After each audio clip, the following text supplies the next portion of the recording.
एक दफा का जिक्र है, यहाँ से बहुत दूर एक बहुत खूबसूरत लड़की रहती थी जिसका नाम था कैरन।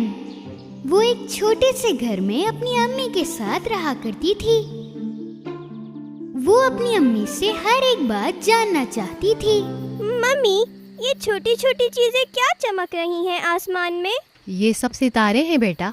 जो लोग दुनिया छोड़कर जाते हैं वो सब सितारे बन जाते हैं बेटा, और आसमान में हमेशा के लिए चमकते रहते हैं। कैरन के पास सिर्फ एक खिलौना था, एक ही कपड़े थे और एक ही चप्पल थी। वो चप्पलें उसकी अम्मी ने बनाई थीं, जो उसको काफी ज्यादा चुभती थीं। एक दिन कैरन की अम्मी बहुत ज्यादा बीमार हो गई, तो कैरन शहर चली गई अपनी अम्मी के लिए दवा लेने। उसे रास्ते में लाल जूते दिखे।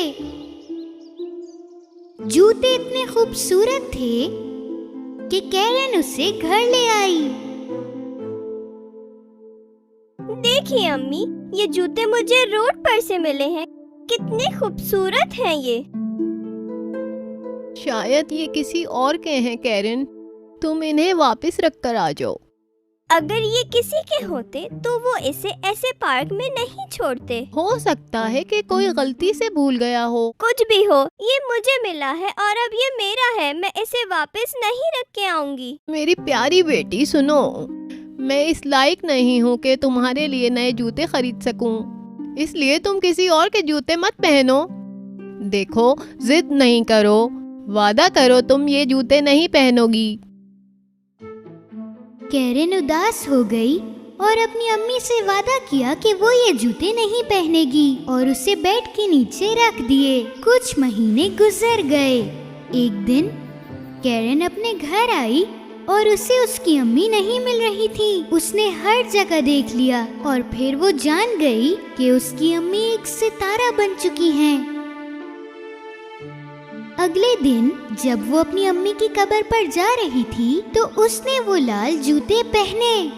जितने भी लोग थे उन सब की नजरें कैरन के जूतों पर थीं। अरे लड़की किसी ने अपनी माँ के जनाजे पे ये लाल जूते पहने हैं। लेकिन कैरन ने उनकी परवाह नहीं की क्योंकि उसे वो जूते बहुत पसंद थे। एक अच्छे दिल की बूढ़ी औरत वहाँ पर रुकी। उस बूढ़ी औरत को पता चला कि इस बच्ची की अम्मी का इंतकाल हो चुका है। मेरे साथ आओ प्यारी बच्ची, मैं अपनी पूरी कोशिश करूंगी तुम्हें कामयाब बनाने के लिए और खूबसूरत जब तुम बड़ी हो जाओगी। तो कैरन उन बूढ़ी आंटी के साथ रहने लगी। कैरन, ये जूते तुम तब से पहनी हुई हो जब से तुम्हारी माँ मरी है। अब तुम्हें इन्हें उतार देना चाहिए, ये बहुत गंदे हो गए हैं। नहीं, मुझे रेड शूज बहुत पसंद हैं। कैरन, अब जिद नहीं करो और इन्हें फेंक दो। मैं तुमसे वादा करती हूँ कि मैं तुम्हें नए जूते दिलाऊंगी। कैरन बूढ़ी औरत को नाराज नहीं करना चाहती थी, इसीलिए उसने अपने जूते कचरे में फेंक दिए। कुछ दिन गुजर गए और एक दिन कैरन अपने नए कमरे में अपने खिलौनों के साथ खेल रही थी और उस बूढ़ी औरत ने कैरन को नए जूते लाकर दिए। लेकिन कैरन को ये जूते पसंद नहीं आए।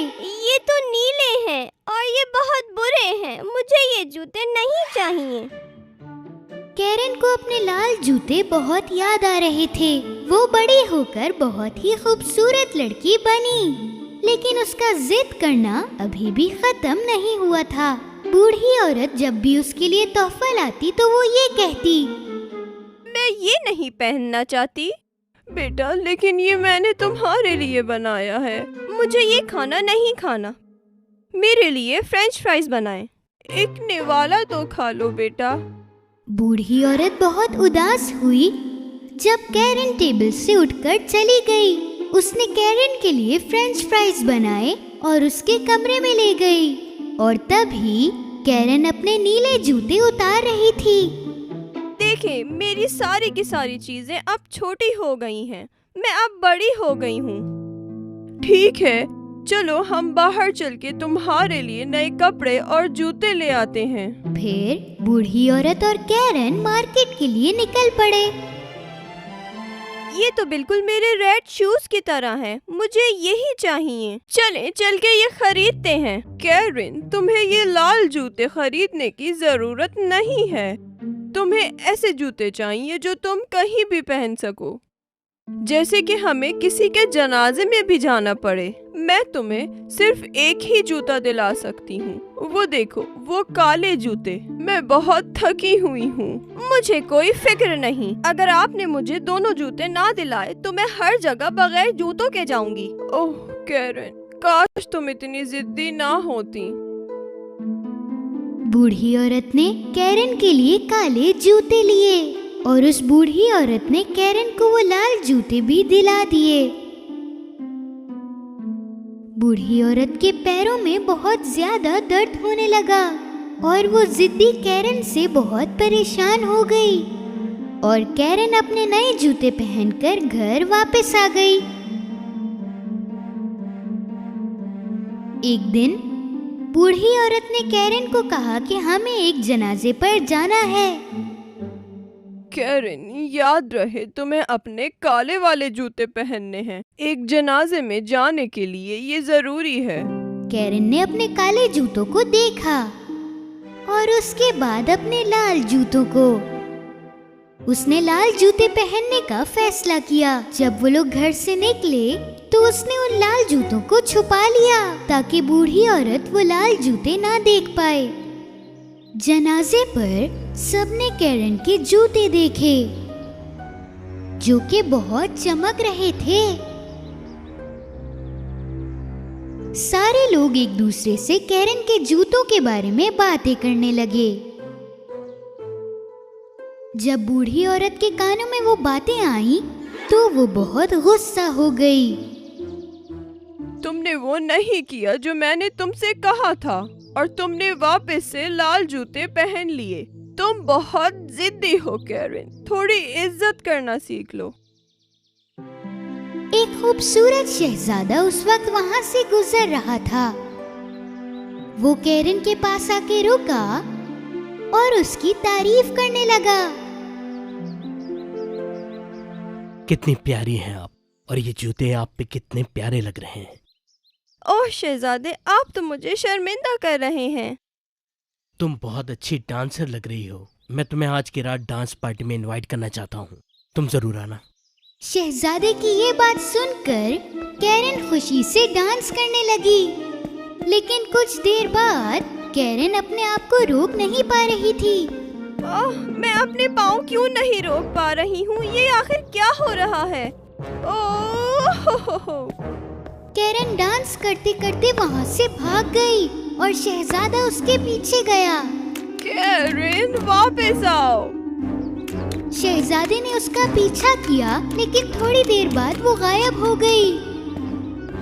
कैरन के लाल जूते उससे भी ज्यादा जिद्दी थे। वो जूते उसे पहाड़ों के ऊपर भी ले गए और उससे दिन रात बस नचाते रहे। कैरन के पैर बहुत दर्द करने लगे और वो जोर जोर से चीखती रही। जबकि वो मिट्टी में गए और झाड़ियों में भी गए, लेकिन वो रुके नहीं। ओह, बहुत हुआ, मैं थक गई हूँ। मैं आइंदा से जिद नहीं करूँगी। मैं वादा करती हूँ, प्लीज रुक जाओ। जूतों, प्लीज रुक जाओ, रुक जाओ। जैसे ही कैरन ने कहा कि वो जिद करना छोड़ देगी, वो जूते अपने आप उसके पैरों में से बाहर निकल गए और कैरन भी नीचे गिर गई और वो जूते बिना कैरन के डांस करने लगे। कैरन के पैरों में बहुत ज्यादा दर्द था, इसलिए उसने एक लकड़ी उठाई और उसके सहारे अपने घर गई। कैरन अपना घर देखकर खुशी से रोने लगी। वो बूढ़ी औरत के पास गई और उससे गले लगा लिया। मैं जानती हूँ कि मैं जिद्दी थी, लेकिन मैं आइंदा से अब जिद नहीं करूँगी। जब कैरन ने जिद करना छोड़ दी तो सब कुछ सही रहने लगा। एक दिन कोई दरवाजे पे आया और वो शहजादा था। अरे तुम कहाँ हो कैरन? मैंने तुम्हें डांस करने के लिए कहा और तुम इतना तेज नाची कि मैं तुम्हें ढूंढता रह गया। कहाँ थी तुम? कैरन शहजादे को देखकर बहुत खुश थी और उस दिन से शुरू हुआ कैरन और शहजादे का प्यार। उसने जिद करना छोड़ दिया और वो अपनी जिंदगी खुशी से गुजारने लगी।